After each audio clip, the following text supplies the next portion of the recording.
হয়েছেন জাতি বর্ণমানে আমার আদাব নমস্কার রাখবেন। আমি বিগত 2023 সালের 6 মে এই মহান 2 লোক আমার ওই গ্রামে গিয়েছিল।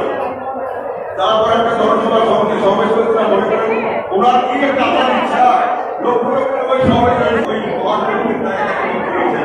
আশা রাখি তাদের মনের কথাকে মাননীয় আমাদের প্রধান ওনার শারীরিক শুভকামনা করো, দুজনের স্বাস্থ্য ভালো হয় এগুলি আমার বক্তব্য শেষ করলাম।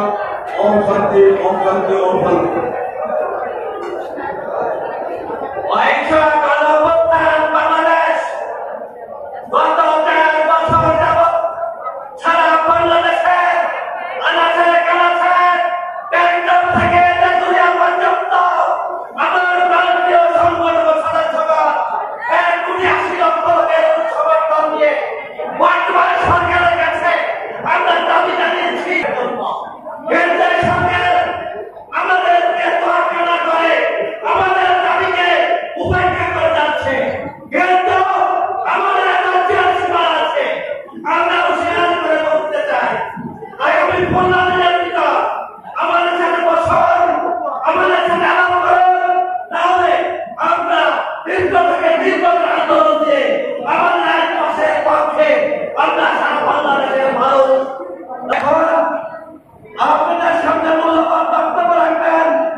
সাফিয়া লোকের মূল্যবান বক্তব্য রাখার জন্য অনুরোধ করছি।